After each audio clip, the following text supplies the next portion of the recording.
He's talking about full Trumpian 600,000 deportations. Yeah. Do we realistically think, Zia, we can deport 600,000 people in the lifetime of the first parliament? Totally, yeah. But it's Trumpian. It is Trumpian. The hypocrisy of this is what gets me. I mean, I resent the way that the BBC yesterday said that reform and flags and hotels has been the story of the summer. We both watched this amazing short social media clip that Number 10 have brought together. So we go into phase 2. And at no point did I discover what phase 2 was about. I kept thinking we're going to hear now, in phase 2, we're going to do something. This is the vision. This is the direction. The strategy at the top has to be driven from the top and understood by everybody.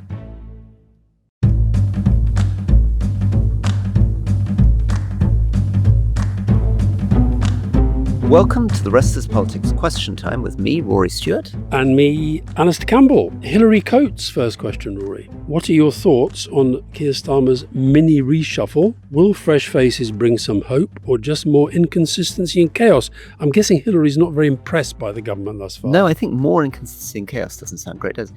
We both watched this amazing short social media clip that Number 10 have brought together of Starmer announcing his mini reshuffle. So we go into phase 2. And it was a pretty peculiar piece of communication, quite sort of Starmer-like. He says, at least as far as I remember, I'm delighted to announce we're now entering phase 2 of the government and we've brought in a new team. And there were sort of pictures of him at his desk and then he's walking up the stairs in Number 10 and then he's at election. And none of the civil servants' faces were shown. And at no point did I discover what phase 2 was about. I kept thinking we're going to hear now, in phase 2, we're going to do something. This is the vision. This is the direction. Instead of which it seemed to be largely about the fact that he was reshuffling, but I didn't see reshuffling to do what. Yeah. The only thing is it even a reshuffle? Because people normally associate reshuffles with cabinet ministers being moved. Now, one cabinet minister was moved.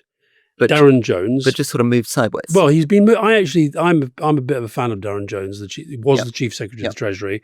He's now got this new job that never existed before: Chief Secretary to the Prime Minister. Can I, Alistair, just sort of quickly on that? I mean, what is this job? What sort of roles in the Blair administration do you think were covered by this? I can't really work out in the Cameron government. No, I think or it's the May new. government. I think what it is that Keir Starmer has come back from the summer.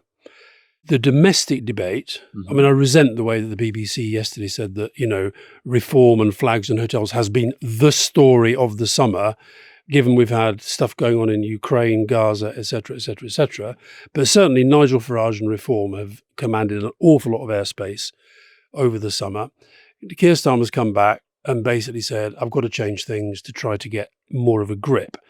And on delivery, I think he sees Darren Jones's job as his driving delivery. So there wouldn't be, I guess the nearest equivalent might be in our time, Michael Barber, who was head of the delivery unit. Or Jonathan Powell as the chief of staff. Yeah, but then he's got a chief of staff, which is Morgan McSweeney, who's the sort of strategy guy. And it slightly worries me because the way that Theresa May did it is she brought in Gavin Barwell, who'd been a minister and an MP as the chief of staff, but he'd left Parliament. Yeah. So he was full-time. No, it's a tricky thing is because the other thing about politicians, once they become politicians, they are seen differently internally. But I think Darren Jones, I really like him. I think he's a very good communicator and I think he's a detailed guy. But what I worry about of this setup is even that we're talking about it because, Keir Starmer did an interview on the BBC yesterday. Here I am, I'm back. I'm dealing with the small boats and I'm shaking up the team. That's not a message the message I want to hear from the government is what are we doing for the country, medium and long term? And the other change yesterday was Tim Allen, who was my deputy in opposition. And then briefly, he stayed around for a few months, but then went off into business. Very successful PR company that I'm still associated with, Declaration of Interest, Portland. And he's now coming back into the kind of public service sphere. And what I'm hoping from that is that the sort of the strategic messaging becomes clear, because that's the bit to me that I think has been lacking. Final analogy, I guess, if we're going real inside baseball. When Dominic Cummings left the Boris Johnson setup, Steve Barclay, who was a Conservative MP from Cambridgeshire and had been in the cabinet, and a minister, came in to do this sort of role, which may be a sort of comparable. He was the sort of chief of staff for Boris.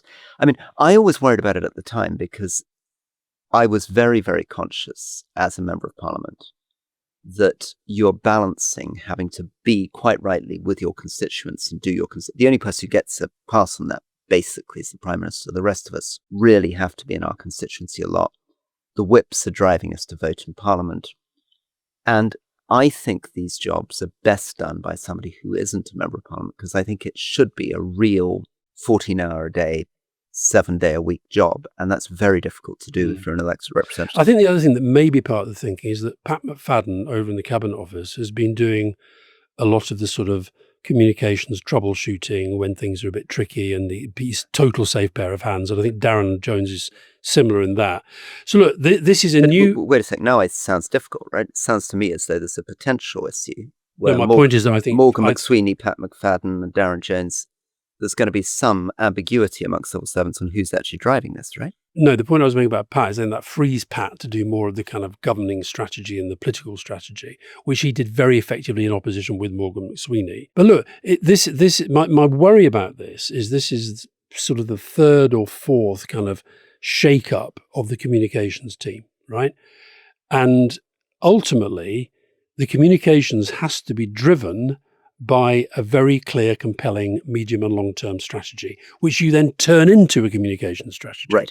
And what it was not a reshuffle in the sense that Rachel Reeves has been replaced or Bridget Phillipson's been replaced. In fact, on the economic side, to add to the complexity, they've brought in Minu Shafiq. Now, Minu Shafiq is a chief economics advisor, is that right? Yeah. Now, which to me, as a journalist going back in Thatcher time, because one of the reasons for the ultimate sort of crumbling of the Thatcher government was the fact they had this long-running battle between her and Nigel Lawson over her independent economics advisor, a guy called Alan Walters. Now, I don't know whether Minu Shafiq is of that sort, who's going to cause that sort of trouble. Well, I'd be interested to know what you think Minusha's there to do. Is she there to say, actually, we need a very, very radical, clear economic program that everybody can identify? We're going to take risk. This is the big idea. Or is she supposed to be a sort of competent senior civil servant figure who's going to smooth things out? What are they looking for? I mean, Minu Shafiq is born in Alexandria. She's from quite a prominent Egyptian family. She grew up in the States. I first came across her because she was the Director General in DFID and then the Permanent Secretary of DFID for a few years in the early Cameron government. She then went on to run the LSE. She then went to Columbia University in New York, where she was earning well over $1 million a year, but got caught up in the Palestine-Gaza protests and barely lasted a year, and managed somehow in the course of that to end up being attacked very, very strongly by the pro-Palestinian side, who blamed her for bringing the police to clear protesters. So when was she at the Bank of England? Because she's also been Deputy Governor of the Bank of England. Between the LSE and DFID. Right. So, yeah, I mean, she's incredibly charming. She's very, very smart. It must have been very bruising in Columbia because she didn't quite work out how to handle that politics. But what do you think Keir's doing? I mean, is he bringing in a sort of very senior, well-known figure to reassure people? Is he grooming her to be the next governor of the Bank of England? I mean, what's this role about? I think what Starmer has been thinking is that his operation has been better on the foreign policy side of things than on the domestic policy side of things. And I think some of that, and a considerable amount of that, is down to Jonathan Powell being a complete grown-up, not an ego, just gets on and does the job really, really, really well and is completely loyal. And that he hasn't necessarily had that same sense on the domestic. And of course, the single most important part of the domestic agenda is the economy. And I think that maybe within Number 10 there's been a feeling that the Number 10 and the Treasury are the two most important buildings in government, and that he's very much left things to Rachel Reeves, which is fine, and he's totally supportive of Rachel Reeves. I actually saw him not long ago and was really struck by how absolutely supportive he was of her, and not listening to the people who were saying she was this, she was that, the other. Not listening to the Rory Stewart view. Correct. Yeah. Not listening to you, Rory. Yeah. However, I think maybe understanding that no matter how close you are to the Chancellor, you also do have to have your own mind on the economy and your own thinking on the economy. And I think that's probably what he's looking for. I don't know, though. I don't know this. I've never met Minouche. You've met her. So, but I think generally, if I make a general point about this, interestingly enough, Peter Hyman, who used to work as part of our team, in fact, he and Tim Allen back in opposition, worked really closely together. And Peter Hyman's written this very interesting Substack piece today, where he's analysed a note that Tony Blair sent to us by fax sometime around 2000. He's just got 4 paragraphs. But what it shows, we'll put it in the newsletter, because what it shows is that our operation was driven all the time by relentless, never-ending conversation, iterative conversation about strategy. And then at the weekend, Tony would kind of formulate his and our thinking and set it out on paper. So this famous Sofa Government stuff is presumably a description of you, Jonathan Powell, Angie, Mandelson, and others sitting around talking. And it's Gordon, and it's the politicians, but it's people outside. It's a never-ending iterative conversation. So he enjoyed debate, ideas. He'd get you in, and he'd play and argue with you. And then at the end of every week, he'd say, "This is what we're now doing." Yeah. Sunday evening, the fax machines were still around. And, well, I know they're still around, and apparently the National Health Service remains the biggest purchaser of fax machines in Europe. Stop getting fax machines, NHS. And it would whir in, and it would essentially be, we've got our morning meeting to start the week tomorrow. This is what I want to talk about. And do you think that was helped by having Jonathan Powell or Gus O'Donnell or someone draft this thing or bring it all together? No, Tony wrote this. He did it himself. Tony wrote it. Right. At Chequers usually, or wherever he was at the weekend. He wrote it himself. And sometimes it would say things like Russia underlined, then it would just say, "Speak to me." In other words, I still want to talk a bit more about this. So, but it was a guide. This is him also calling you over the weekend and playing his guitar to you and this kind of stuff. And he's calling other people, and he's just and he's talking to Gordon, and he's talking to Robin Cook when he was Foreign Secretary, wherever it might be. But then he would sit down, and I think this is the point. The strategy at the top has to be driven from the top and understood by everybody. And the only way to have everybody understand it is for them to be part of that discussion. And I think that's the bit that I hope Tim Allen, because he, of course, was, part of that team, particularly in opposition, I hope that is what he tries maybe to impose upon this. I often hear from ministers, for example, that it's not a kind of think in ink political operation. There's not this sort of relentless kind of iteration. Now, they may think it's a waste of time, I don't know. But I would argue that a year in, are they in the place where they want to be? I don't think any of them are saying yes. And that means there's got to be a reset. And it may be in the end that you do need to have a kind of change of economic course and some of the big decisions that are being made. But at least I think Keir has a sense of the problem. This is about trying to address that problem. But ultimately, my message would be strategy has to come from the top. Okay. Well, next question. Gary Harvey, who's a Trip Plus member from Chelmsford. In light of the Reform leader of Nottinghamshire County Council banning local journalists from speaking to him or members of his party, do you worry like me that with the expected increase in Reform local and national politicians, that it's the start of the slide to Trumpism, given Farage's friendship with Trump? Just a little bit of background on this for listeners. The council banned the Nottingham Post, its website Nottinghamshire Live, and the BBC-funded local democracy reporters from access to councillors' press releases and events. Absolutely extraordinary. I mean, one of the things that healthiest about local democracy are what remains of our local newspapers. My whole time as an MP was a lot about the Cumberland and Westmoreland Herald, for whom I wrote a weekly or bi-weekly column, but also the Westmoreland Gazette, the Cumberland News, BBC Cumbria. I mean, these things are really what holds you to account in a way the national newspapers can't.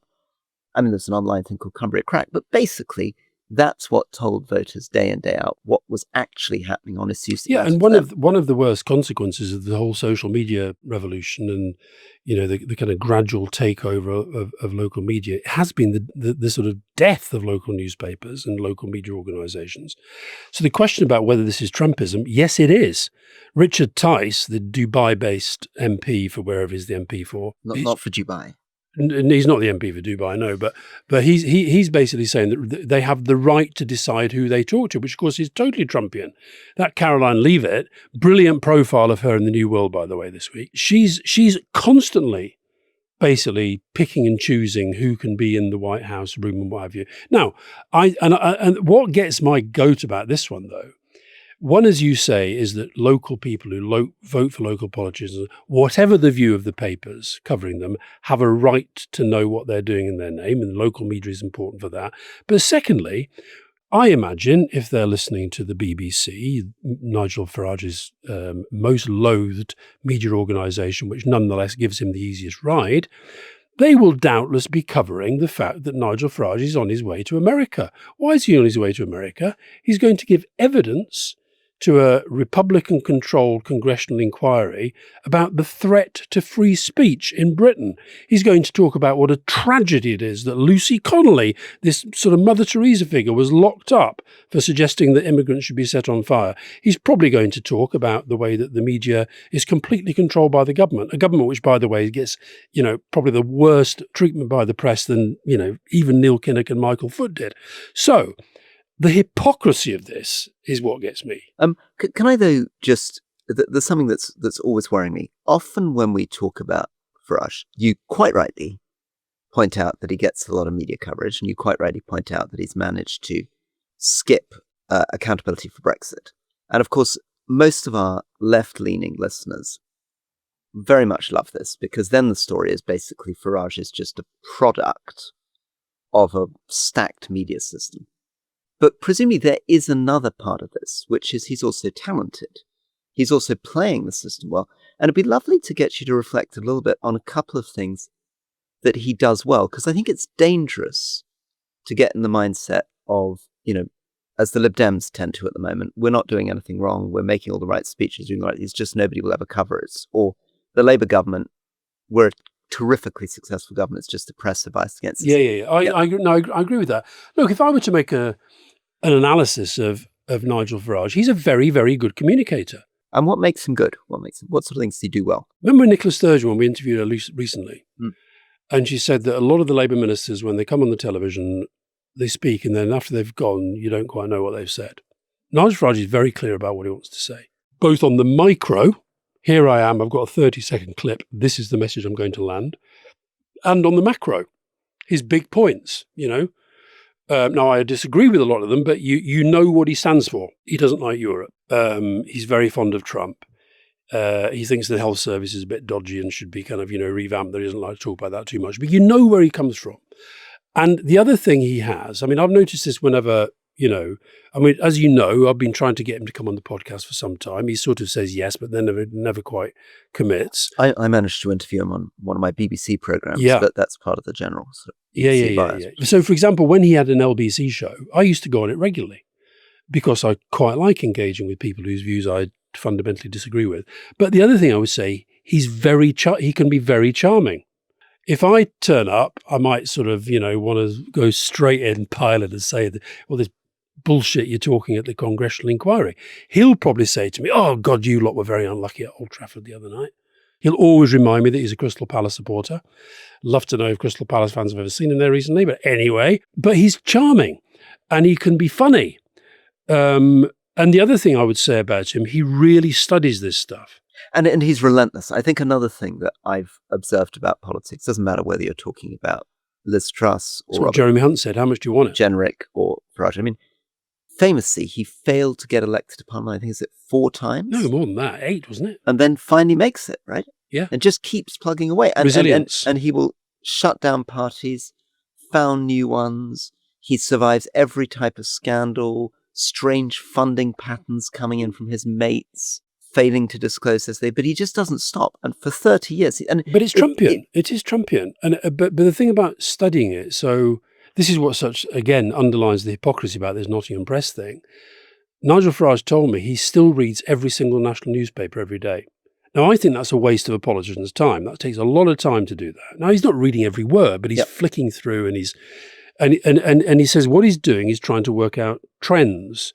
And he's also working out who should I talk to? Who's pushing the buttons that I want to push? So, for example, he's got an interview in the Daily Express and the front page headline is Farage to Starmer, I'll take your job. Right. Now, it's not much of a message in terms of, policy or any of that stuff. It's a message in terms of I'm playing the game better than they are.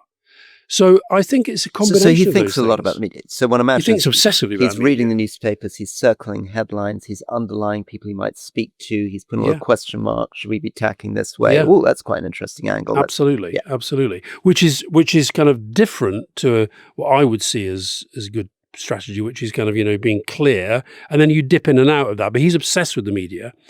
He is a creature of media. When you meet him, and when you bump into him and just have a chat and stuff, he will mainly talk about media. He won't really talk about policy. The thing that struck me about him is how strange his life has become, because he basically said to me last time I saw him that it's very difficult for him to walk through the streets. He gets a lot of abuse, very angry with him. I think he has security guards with him. He can't walk. He has to travel in vehicles. So there's a sort of odd dynamic going on. On the one hand, he's a populist politician who's about having a pint of beer in the pub. And on the other hand, actually, he's increasingly having to live a life which is quite kind of distant from I'm people. not sure, but I think the security thing is a bit status driven. I'm not saying he doesn't get death threats and all that stuff, but lots of us do. But so I think it's partly a sort of status thing. It's making him look more kind of, I'm important. And actually, I think he does still go into pubs, and you hear stories of him sort of just wandering in. And so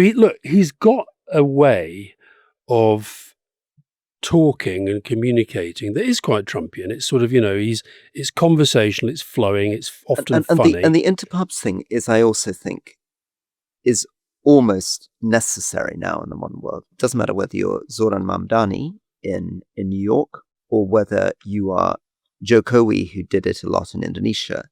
That ability to be seen with people, to be open to people, to be out on the ground. Not quite seeing enough of that from Starmer, and it's a pity because actually he's quite natural with people one-on-one. Yeah. I think the other thing, though, is that it's like I saw a video they put out, Labour Party social media put out of him playing football. Well, we know he plays football, and that's fine. But I think when you're, that's a part of it. Okay. I think for Farage, this is why I do relate it to the way that the media treats him.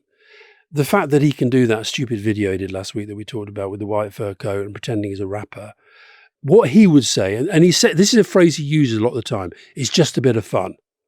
Okay?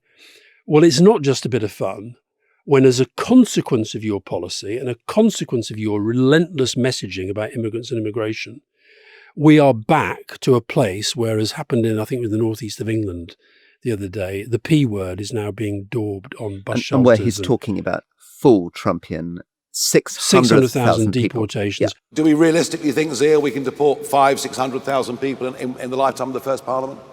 Totally, yeah. Driven there, by the way, by the fact that Rupert Lowe, this is the other thing about Farage. Farage is not a team player. Farage can't keep a team together. No, they keep collapsing. They keep going. But it doesn't seem to affect him. No, it doesn't seem to affect him because ultimately it's about him. And actually, he quite likes having somebody to the right because he can say, I'm not as bad as Tommy Robinson, I'm not as bad as Rupert Lowe. But the consequence of him and also the media, the right-wing media, look, I saw a thing on social media the other day, this crowd of people, it looked like, you see it with football fans when they're sort of charging through railway stations. But this was just a group of people basically chanting racist abuse. Okay. Another thing I saw yesterday, kids with one of their parents in front of them filming, saying, go on then. And they started this chant about, what do we want? We want them out. When do we want them out? We want it out now. Talking about immigrants, all waving flags and all this nonsense. And so I think he knows what he's doing and he does it, but then he slightly pulls back. Good exchange on Twitter between Paul Hilder and Douglas Carswell, who was this Tory MP, then became a reformer. I guess it was those days a Brexit Party MP, who's now moved to the States. And Hilder's pointing out that when he was with Carswell in 2014, he saw a sort of right-wing figure that he could still quite respect, who was prepared to call out racism, who was prepared to talk about the genuine contribution made by immigrants to British society. And now Carswell's gone well off and is saying, we don't want any Abduls in Britain, I think was the phrase, right? And so Hilder is saying, what happened to you? What's happened over the last 10, 12 years? And Carswell's like, I'm not going to get into your gotcha stuff.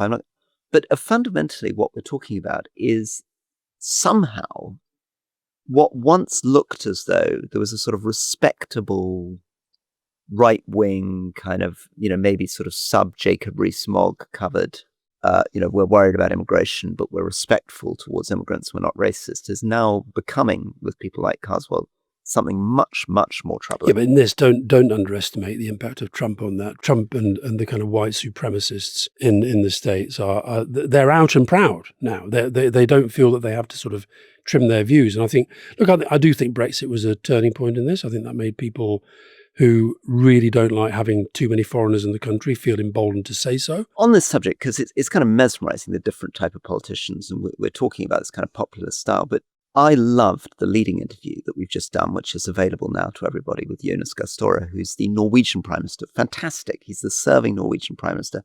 But my goodness, he's a very, very different sort. Hugely thoughtful, brave, but in some ways a kind of sort of old style, quite good-looking, distinguished establishment politician. Quite different feeling from Farage. Did you enjoy that? Very much so, yeah. Yeah, well, I've known Jonas for a long time. I think he's a great guy and a really impressive politician. Of course, Norway was in the news here this week because they bought this British frigate, biggest ever frigate order from the UK, beat off France, Germany, and the United States. I also loved. What did you think he was saying about the Nobel Peace Prize? I think he's definitely signaling that he's not going to deliver it for Trump. Seemed to be the thing, and because he can't, because he doesn't control it. I just thought he was such a wonderful man, and sometimes I think maybe people won't have heard of the Prime Minister of Norway, but it's amazing hearing a head of government speaking so fluently and interestingly about the world. Here's one for you then. Online Safety Act. We've got so many questions on this. Just to explain, from 25th of July, the Online Safety Act came into force, which means that social media and other internet platforms are required to implement safety measures protecting children or face large fines. So you have to upload a photo ID or a selfie, which gets analysed to check if it's an adult trying to access the site. So here's Laura Harrison, Staffordshire. I can't stand Farage almost as much as Alastair can't stand him, and that's saying something. But even a stopped clock is right twice a day. His concerns about the overreach of the Online Safety Act do make me wonder, while the theory sounds fine, is the implementation veering into dangerous territory? Could this be a slippery slope to censorship, data privacy breaches? If so, how worried should we be? So this is a big thing. I mean, this goes back to us interviewing Peter Malinauskas, the Premier of South Australia. This actually connects to what we did yesterday on Southeast Asia. Singapore's got a pretty ferocious act about controlling online traffic. And on the one hand, you and I feel, my goodness, social media has contributed so much to polarization, undermining democracy, and in the case of online safety, pornography, self-harm. We need to control access to it. Mm-hmm. That's where I am.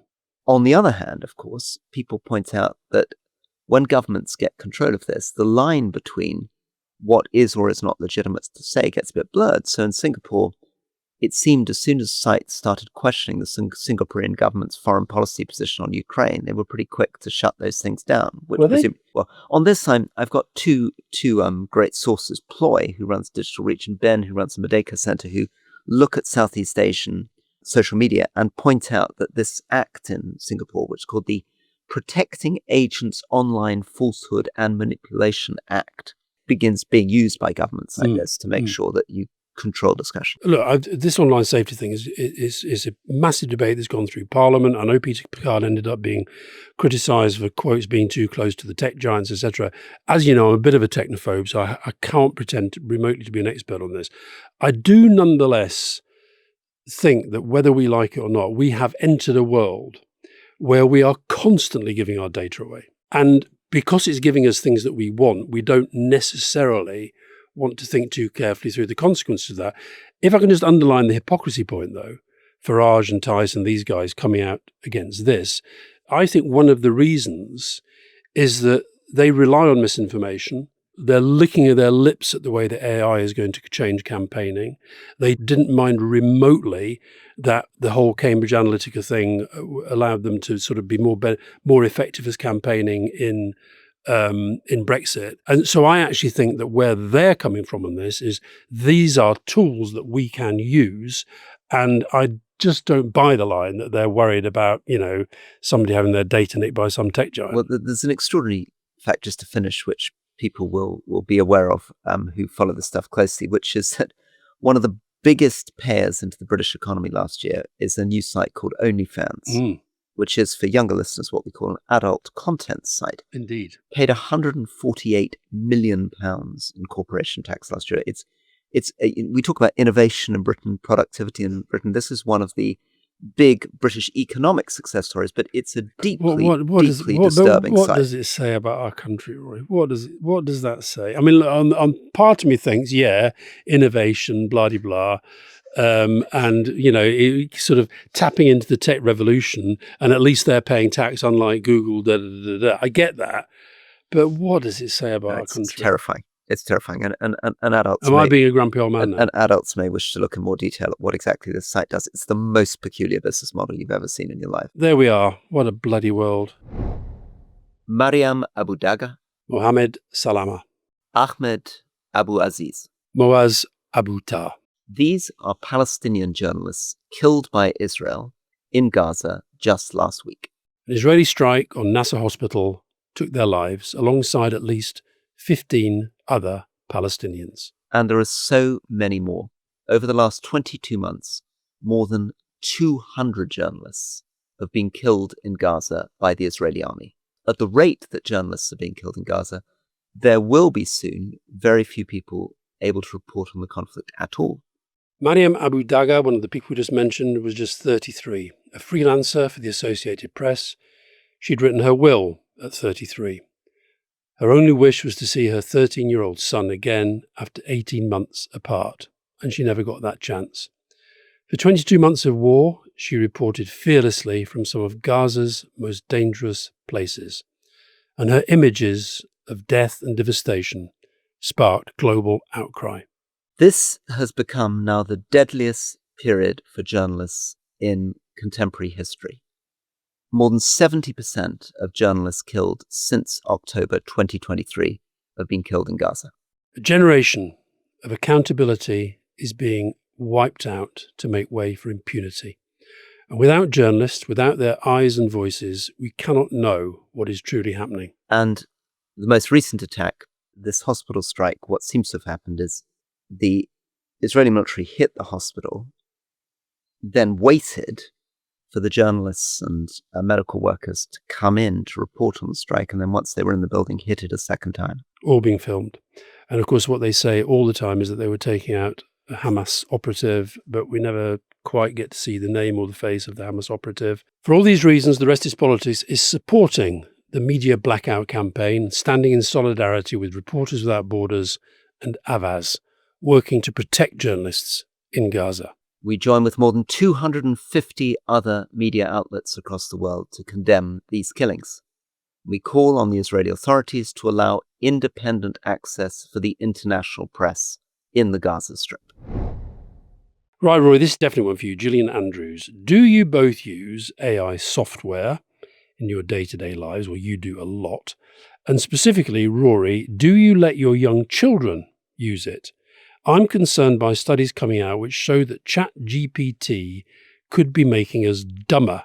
Should I let my children use it? This is from a worried mother in Exeter.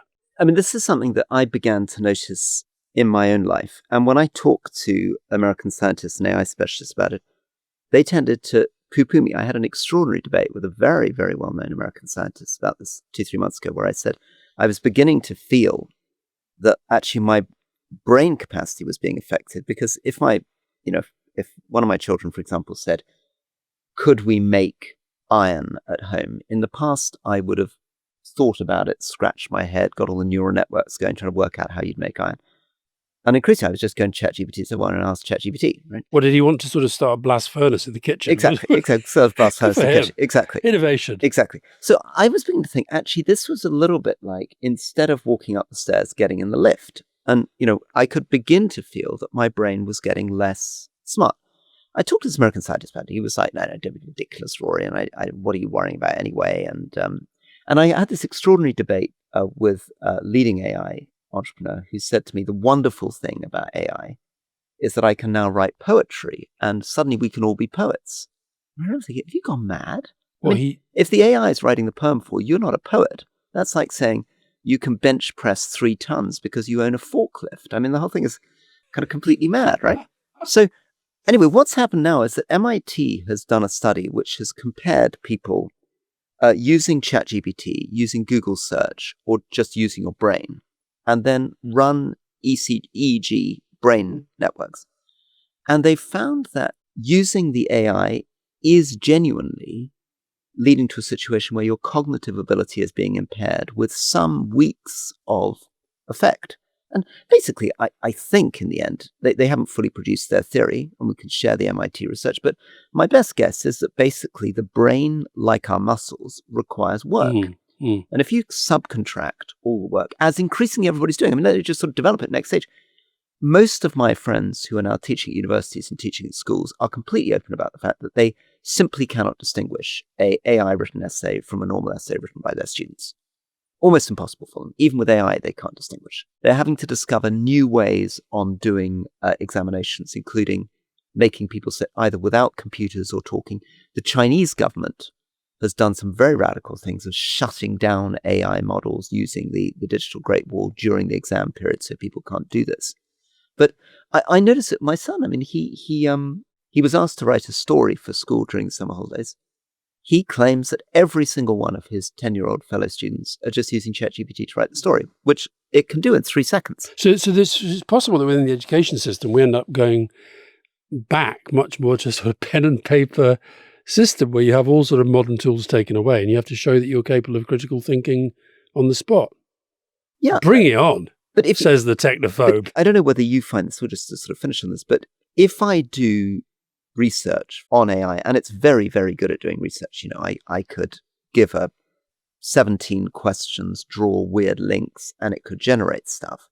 But do I remember 2-3 weeks later what it said in the same way as I would? Absolutely not, compared to actually reading books, taking notes, using my hand. Well, there's a great link to the next, I think it'll be our final question, from Nancy Wallbank, who's a Trip Plus member from Lancaster.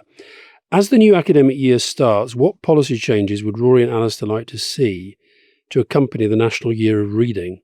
What changes could be made to reverse the decline in children reading for pleasure? And what past policies may have led to the erosion of encouraging children to read just for the love of a good story?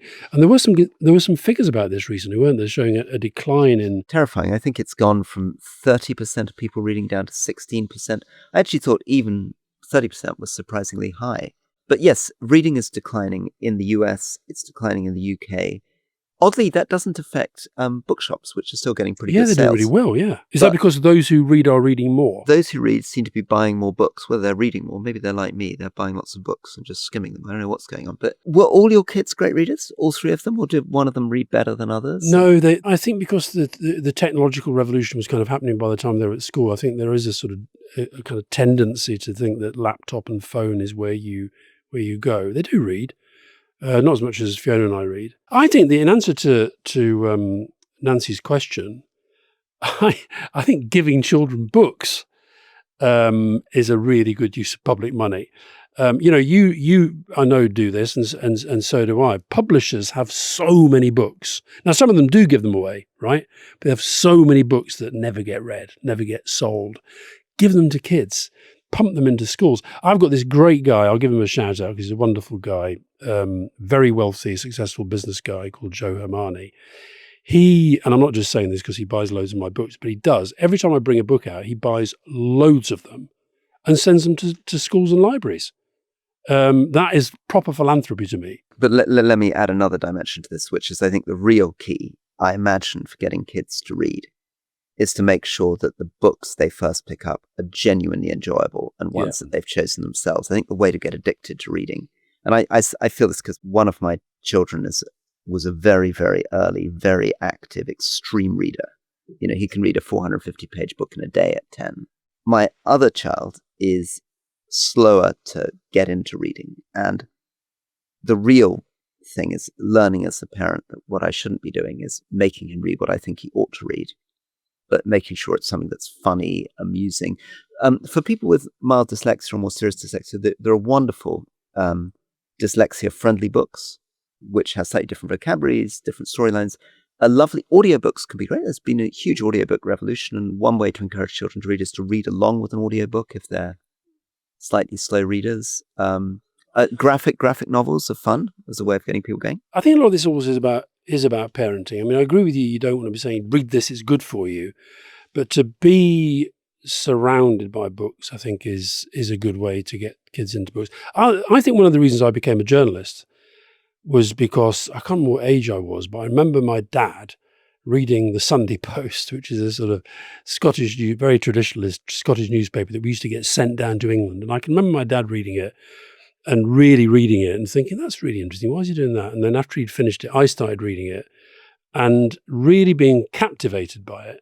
And then I can remember some of the first books that I you know, that feeling you get about 8, 10, 15 pages in where you think, I'm really going to enjoy this book. I think it's one of the best feelings in the world still. And unlike Fiona, who, if she starts a book, she still feels she has to finish it. I don't mind giving up books because I love that feeling of getting into it. I've actually had 2 this week that I've really got into. One is an author in, this is tragic because when I looked at him, I realized he's a really famous writer, Mirza Selimovic, Bosnian-born, written in Serbian.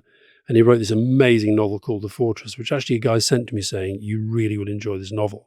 And I did. It was written some time ago. Brilliant. And then the other one I'm reading, we've got to get on the podcast. I'm reading Georgia Maloney's biography in German because I saw it at Frankfurt Airport and I just picked it up. And it's a compelling read. It really is. But that feeling I got in her introduction, almost from the first line, actually, almost from the first line of the book, I thought, this is going to be good. And that's a feeling that's, you know, all kids should get that. Well, little shout out from me for a couple of books that I've been reading over the summer, which I've really loved. On the more serious side, I've been in Orkney and really loving an amazing book on Neolithic Orkney written by an emeritus professor from York University. But on a more jolly note, Nick Harkaway, who I think is John le Carré's son, has written these extraordinary novels that I've just begun to discover. Titanium Noir, which is an amazing detective story set in a future dominated by semi-immortal tech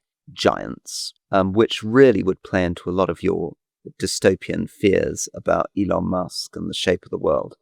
And the second one, which is Tiger Man, about a former British colony in the Indian Ocean, which is basically about to be blown up because there's been a chemical spill with a British sergeant trying to follow a crime through it.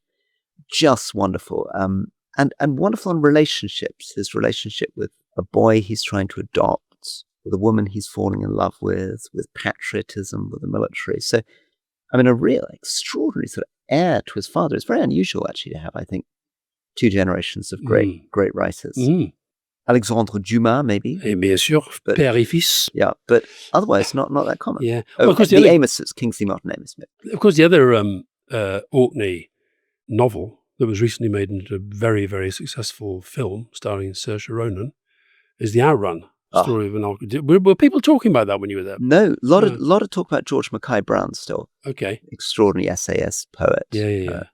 Because The Outrun, I got a sense from some people that they felt it sort of portrayed Orkney in not a great way, but it's a brilliant novel and it's a brilliant film. So there we are. I think a publisher should get onto the government and say, look, why don't we find a way of giving books to children? Not books that they read and then leave in the school, but books that are their books. Because it's terrifying how many kids growing up in homes actually without books and without reading. On the subject of immortal tech giants and billionaires, there is, of course, now available for members, which people can subscribe to. We've released a miniseries put together by Anthony Scaramucci and Caddy Kay. Following on from our J.D. Vance miniseries, the new one is on Elon Musk, which people may enjoy, and then we've got more of our own content to follow. So for that, you just head to therestispolitics.com. Okay, Rory, all good. See you next week. Looking forward to it. See you next week.